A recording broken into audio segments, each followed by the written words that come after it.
Anupama રામચંદ્રને IBSF world snooker ચેમ્પિયનશિપનો ખિતાબ જીત્યો છે. તે આ ટાઇટલ મેળવનારી દેશની પ્રથમ મહિલા બની છે.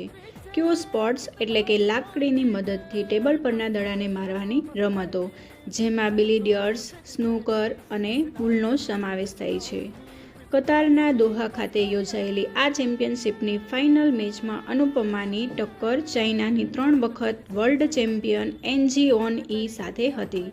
5 ફ્રેમની આ મેચમાં અનુપમા 3-2ના સ્કોરથી જીતી ગઈ હતી. ખાસ કરીને નિર્ણાયક સાબિત થયેલી 5મી ફ્રેમમાં ચાઇનીઝ ખેલાડી અનુપમાથી 1 પોઈન્ટ આગળ હતી, પણ તેણે એક સરળ ગણાતો બ્લેક બોલ પોટ કરવાની તક ગુમાવી દીધી હતી.